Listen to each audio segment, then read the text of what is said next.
नमस्कार मित्रांनो, सुस्वागतम. मुरांबा मालिकेच्या आजच्या भागामध्ये शशिकांत रूममध्ये बसलेला असतो आणि तेवढ्यात तेथे आनंद येतो. तर आनंद हा लगेच ती बॅग ठेवून तेथून जायला निघतो. तेव्हा शशिकांत विचारतो की काय रे आनंद, काही बोलायचे होते का?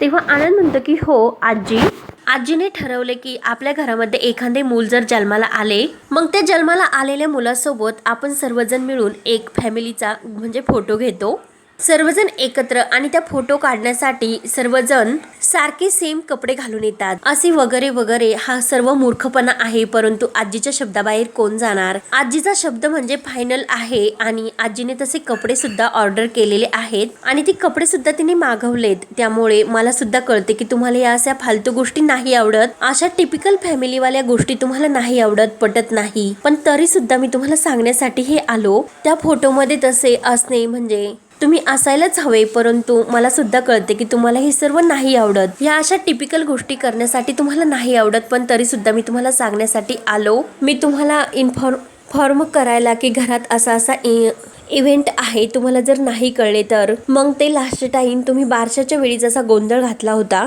तसा गोंधळ परत घालायला नको, बाकी काही नाही. तेव्हा शशिकांत म्हणतो की माझ्यासारखा कर्तबगार पुरुष जर त्या फॅमिली फोटोमध्ये नसेल तर तरी सुद्धा तुम्ही फोटो काढणार का? आणि त्याला तुम्ही फॅमिली फोटो म्हणता? तेव्हा आनंद म्हणतो की मला माहिती आहे की तुम्हाला अशा टिपिकल गोष्टी करायला नाही आवडत. अशा पारंपरिक गोष्टी जिथे येतात, जेथे व्हॅल्यूज येतात, जेथे सर्व फॅमिली एकत्र येते, मग त्या फॅमिली एकत्र आल्यानंतर बायकाला ताप देतात आणि तुम्हाला या गोष्टी अजिबात आवडत नाही. मी तुमचं मन जाणतो, म्हणून तुम्हाला मी हे सर्व सांगण्यासाठी आलो, बाकी काही नाही. शशिकांत म्हणतो की हो, त्या फालतू फॅमिलीमध्ये मला इंटरेस्ट तर नाहीच, पण ही वेगळी परंपरा आहे, पूर्वजकांपासून चालत आलेली. पूर्वी कसे हे भिंतीवर कर्तबगार म्हणजे महाराजांचे फोटो वगैरे लावायचे, मग त्यांच्यामुळे कळायचे की हे पूर्वीचे कर्तबगार पुरुष होते. मग सर्वांना कळायचे. मग उद्या जर लोकांनी मुकदमांचा फोटो भिंतीवर पाहिला, मग ते विचार करते की कोण आहे यातील कर्ता पुरुष, आणि मीच जर तिकडे नसेल तर मग ते काय विचार करतील. त्यामुळे ऑफकोर्स अल्फा मेल तर फोटोमध्ये पाहिजेनच, आणि तू सर्वांना सांगून टाक की मी फोटो काढण्यासाठी येणार आहे म्हणून. तेव्हा आनंद म्हणतो की हो नक्कीच, आणि बॅग मधील जे कपडे असतो ते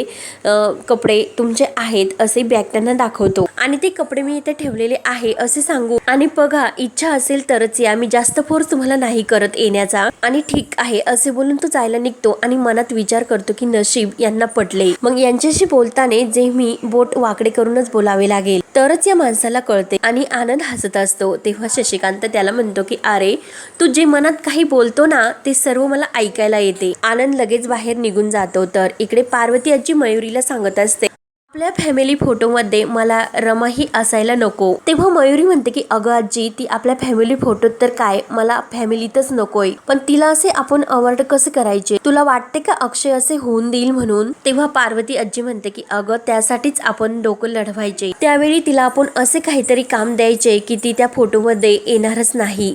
तेव्हा मयुरी विचारते की आजी, पण त्याने काय होईल? तेव्हा आजी म्हणते की मुळात अक्षयने रमाशी लग्न केले तेच मला पसंत नव्हते, आणि तसेही तू सुद्धा माझ्या मनाविरुद्धच लग्न केले, पण ती गोष्ट आता जुनी झाली. मग विचार कर की या घरामध्ये आल्यापासून रमाने तुला किती त्रास दिला. तू जे जे करायचे म्हटली तर प्रत्येक गोष्टीला रमाने तुला विरोध केला. प्रत्येक वेळीच तिने तुझ्या त्या ठरलेल्या गोष्टी मोडल्या. मग तूच ठरव की आता रमा आपल्या फॅमिली फोटोमध्ये यायला हवी की नाही, आणि ती कशी येणार नाही याबद्दल विचार कर. तर मयुरी म्हणते की हो आजी, तुझे अगदी खरे आहे, पण डोंट वरी आजी, रमाला आपल्या फॅमिली फोटोमधून कसे बाहेर काढायचे हेच आता मी जरा बघते. तेव्हा आजी मात्र खुश होते. त्यानंतर इकडे आनंद आणि जान्हवी किचन मध्ये असतात. जान्हवीला मात्र ही कल्पना आवडलेली नसते. ती आनंद म्हणत असते की बेबी, अरे मला खरंच ही एकसारखे कपडे घालण्याची कल्पना नाही आवडली, आणि हे बघ बेबी, मी जर दुसरे कपडे घातले असते तर सर्वांमध्ये मीच उठून दिसले असते. तेव्हा आनंद म्हणतो की अगं, तू ही कलरचं डोक्यातून काढूनच टाक, आणि हे विसरू नको की तू कुठल्याही रंगामध्ये उठून दिसते. तेव्हा जान्हवी म्हणते की अरे, तरी सुद्धा मला तो कलर नाही आवडत, आणि त्या कलरचे कपडे माझ्याकडे नाहीच, मग मी काय घालायचे? तेव्हा आनंद म्हणतो की अगं, असे काय करते, आपण सर्वांसाठी सेम कलरचे कपडे मागवलेत, मग तू काय इतके टेन्शन घेते? तेव्हा जान्हवी म्हणते की पण तरी सुद्धा नको. तेव्हा आनंद म्हणतो की हे बघ, आपण सर्वजण मुकादम फॅमिली एकत्र सेम रंगाचे कपडे घालून एकत्र येऊ, तेव्हा खरंच हॉलमध्ये एकत्र येऊ आणि जेव्हा आपण तो फोटो शूट करू, खरंच ते किती ट्रेंडी असेल हे तुला कळते का? आणि तुझ्या चॅनल साठी तुला कॉन्टेंट मिळेल आणि ही जर आपण रील्स बनवली तर मिलियन्स मध्ये व्ह्यूज येतील. मिलियन्स मध्ये तर जान्हवीच्या डोक्यामध्ये प्रकाश पडतो आणि मिलियन्स मध्ये आणि खुशून लाईक दॅट असे बोलून आनंदला म्हणते की मी रेडी आहे, आपण नक्की करूयात. मिलियन्स व्ह्यूज म्हणून जान्हवी तर खूपच खुश होते. त्यानंतर इकडे ऑफिसमध्ये अभिने अक्षयवर हात उगारलेला असतो. तर अक्षय अभिला म्हणतो की तुला मारायचे का मला हात उचलायचा का माझ्यावर? तुला जे काही करायचे ते कर, परंतु मी आता जे काही सांगतो ते शांतपणे ऐकून घे. आपल्या घरामध्ये जेव्हा नवीन बाळाचा एक जन्म होतो तेव्हा आपण सर्वजण मिळून एक फॅमिली फोटो काढतो. आज संध्याकाळी आपण सर्वांनी एकत्र येऊन एक फॅमिली फोटो काढणार आहोत आणि ज्या फोटोमध्ये मला तू हवास तू तिथे असायला हवा. अगदी रागाने अक्षय हे सर्व बोलतो तेव्हा अभि म्हणतो की हाड मी नाही येणार. ज्या बाळामुळे माझी बायको गेली आणि त्याच्या फोटो सेलिब्रेशन साठी मी नाही येऊ शकत आणि यापुढे मला त्या बाळाबद्दल कोणी काही सांगू नका, मला काही फरक पडत नाही. तेव्हा अक्षय रागाने म्हणतो की तुला जे काही बोलायचे ते तू मला बोल, तुला यायचे की नाही हा निर्णय तुझा आहे, पण अर्थाला मात्र काही बोलायचे नाही. तेव्हा अक्षय आपल्या मोबाईल मधील जी आरतीची रेकॉर्डिंग असते आणि अभि त्यात म्हणलेला असतो की आरती खरंच आय लव्ह यू आणि यापुढे बाळ आणि तू माझ्या प्रायोरिटीज असतील. ते सर्व जेव्हा रेकॉर्डिंग तो ऐकतो तर अभिच्या डोळ्यामध्ये पाणी येते आणि अक्षय अभिला म्हणतो की जे तुला ठरवायचे ते तू ठरव, तुझा निर्णय घे आणि असे बोलून अक्षय निघून जातो. तेव्हा मात्र अभिच्या डोळ्यामध्ये खूप पाणी येते. त्यानंतर इकडे घरी सीमा रमा एका रंगाचे कपडे घालून फोटो काढण्यासाठी तयार झालेले असतात आणि अर्थाबरोबर त्या गप्पा करत असतात. अर्था सुद्धा खूप तयार झालेली असते, सुंदर दिसत असते. तर रमा तिची दृष्ट काढते आणि खरंच हिच्याकडे बघतच बसावे लागते असे सीमाला म्हणते. तेव्हा सीमा विचारते की तुझे आवरून झाले का? तर रमा म्हणते की हे थोडेसे राहिलेले आहे, मी आवरून घेते. तर सीमा म्हणते की तोपर्यंत मी अर्थाला बाहेर घेऊन जाते आणि सीमा अर्थाला घेऊन बाहेर जाते. तर रमा ही आवरत असते. तेवढ्यात मयुरी येते. मयुरी विचारते की रमा झाले का आवरून? तर रमा म्हणते की हो येतेस ना, होईलच आता.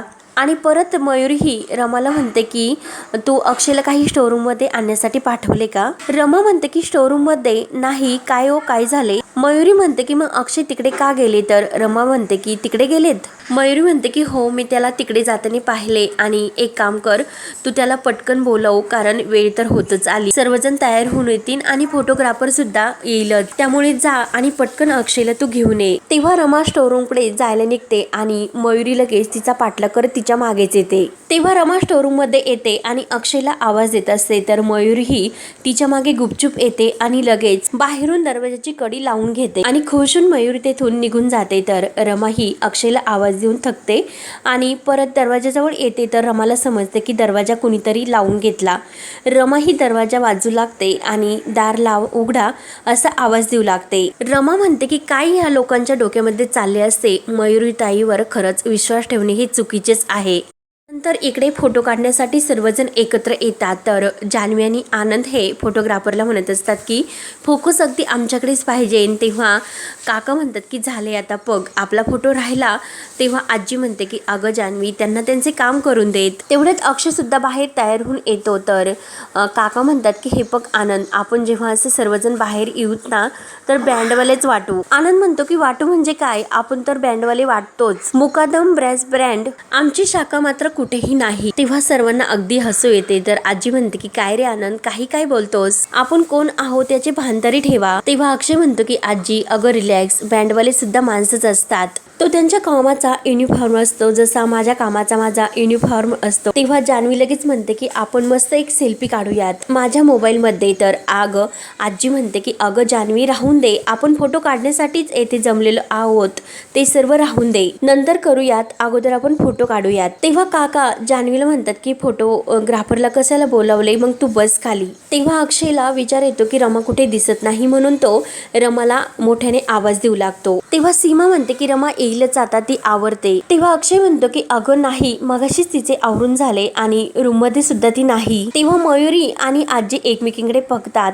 तर मयुरी इशारा करून सांगते की काम तर झाले आणि पार्वती आजी मुद्दा म्हणते की हे रमाची कायम असेच असते. त्यानंतर इकडे रमा ही दरवाजा उघडण्याचा प्रयत्न करत असते. तेव्हा पार्वती आजी ही फोटो काढण्यासाठी घाई करत असते. तर अक्षय म्हणतो की मी रमाला जरा बघून येते. तर आजी म्हणते की अक्षय काय रे हे, एक ना एक जातो त्याला शोधायला आणि दुसरा जातो, मग तिसरा जातो. काय चालले हे सर्व? तर आनंद म्हणतो की हो, शेवटी हा बिचारा फोटोग्राफरच उरेल आणि तो स्वतःचे फोटो काढत बसेल. तर सर्वांना अगदी गोड हसू येते आणि तेवढ्यात शशिकांत तयार होऊन बाहेर येतो. तर अक्षयला खूप राग येतो आणि अक्षय आनंदकडे बघून खुणावतो. तेव्हा अक्षय आणि आनंदने ठरवलेले असते की शशिकांत मुकदमला या फोटोमध्ये नाही येऊन द्यायचे. पण शशिकांत लगेच विचारतो की काय रेडी झालेत का सर्व? तेव्हा सीमा म्हणते की हो, फक्त रमा यायची बाकी आहे. तेव्हा शशिकांत म्हणतो की मग अभिषेक कुठे आहे? आणि अभिषेक नसेल तर मी सुद्धा नाही, त्यामुळे तुम्ही लवकर अभिषेकला घेऊन या. तेव्हा आजी म्हणते की मला वाटलेच होते. आणि आनंद, अक्षय, तुम्ही तर जबाबदारी घेतली होती अभिला घेऊन येण्याची. तेव्हा आनंद म्हणतो की आजी तो नाही म्हटला. तेव्हा आजी म्हणते की अरे तुम्ही तर फुशारक्या मारत होतात की त्याला घेऊन येऊ म्हणून. तेव्हा अभि लगेच त्या कलरचा ड्रेस घालून तयार होऊन येतो आणि मी आलो असे सर्वांसमोर म्हणतो.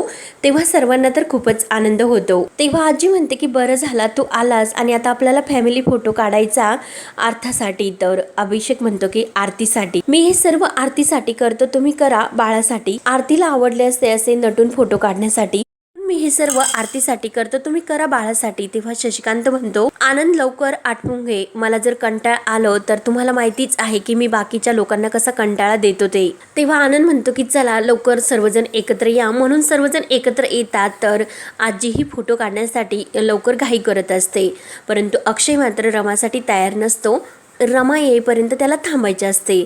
तेव्हा आजी म्हणते की अरे अक्षय असं काय करतोस रे? सीमा म्हटली नाही की येईन रमा, मग तोपर्यंत आपण एक फोटो तर काढूया, ती आल्यानंतर परत काढू. तेव्हा अक्षय म्हणतो की आजी तुम्ही काढा फोटो, मी रमा आल्यानंतर आम्ही दोघे जण एकत्र तुमच्या फोटोमध्ये येऊ, तोपर्यंत तुम्ही काढा फोटो. आणि फोटोग्राफरला तो फोटो काढून घेण्यासाठी सांगतो. तेव्हा अक्षय रमा येण्याची वाट बघत असतो आणि रमाला शोधत शोधत तो टेरेसवर येतो. तर रमा इकडे स्टोरूम मध्ये काय करू आणि काय नको याचा विचार करत असतो. अक्षय इकडे तिकडे शोधून विचार करतो की रमा तर बाल्कनी मध्ये सुद्धा नाही, मग कुठे गेली असेल. मग तो तिला शोधण्यासाठी बाहेर येतो. तर रमा ही त्या रूमच्या खिडकीजवळ येते. तेव्हा रमा इकडे खिडकी उघडते आणि खिडकीच्या बाहेर येते. तर अक्षय तिला शोधत असतो आणि रमा त्याच्याजवळ येते. तेव्हा अक्षय तिच्याकडे बघून म्हणतो की रमा काय ग, काय अवस्था करून घेतली ही तुझी? तेव्हा रमा म्हणते की अहो काही नाही, मला कोणीतरी येते आणि पुन्हा बोलायची बंद होते. तर अक्षय विचारतो की काय, कोणी? रमा म्हणते की नाही चला जाऊयात, सर्वजण आपली वाट बघत असतील. तेव्हा अक्षय म्हणतो की नाही कोणीतरी काय? रमा म्हणते की अहो नाही, मी तुम्हाला शोधण्यासाठी गेले होते पण माहिती नाही की काय झाले ते. तेव्हा अक्षय म्हणतो की दरवेळेस तू असे करत असते. तर रमा म्हणते की अहो चला फोटो काढायचा ना, मग चला फोटो काढण्यासाठी. तर अक्षय म्हणतो की अगं तुझा तो चेहरा तर पुसून घे, काळे लागलेले आहे ते पुसून घे. तेव्हा रमा आपल्या पदराने ते सर्व पुसून घेत असते. तर तिला काही ते निघत नसते. तर अक्षय म्हणतो की आहे अजून, आणि रमा आपला सर्व चेहरा पुसते आणि दोघे आतमध्ये यायला निघतात. तर इकडे आनंदला जान्हवी म्हणत असते की बेबी तोपर्यंत आपण एक सेल्फी काढूयात, आणि दोघे एकदम मस्त सेल्फी काढतात. तर इकडे शशिकांत आई आजीला म्हणत असतो माझ्या बछड्याचे बायकोशिवाय तर पान हलतच नाही. तेव्हा आजी म्हणत असते की अरे पण इकडे सर्व खोळंबलेत. तेव्हा आनंद म्हणतो की आजी मी जरा बघून येतो. म्हणून आनंद त्या दोघांना बघण्यासाठी जायला निघतो. तेवढ्यात रमा आणि अक्षय दरवाजात येतात. तेव्हा आजीला आणि मयुरीला रमाला बघून तर धक्काच बसतो. रमा आणि अक्षय अगदी एकत्र एकमेकांसोबत उभे असतात आणि आजी आणि मयुरी त्यांच्याकडे बघतच असतात. तर हा भाग येथे संपतो. पुढील भागामध्ये रमा ही रूम मध्ये आवरत असते आणि जे काही फाईल असते ती अक्षयच्या हाती लागते आणि अक्षय विचारतो की काय आहे.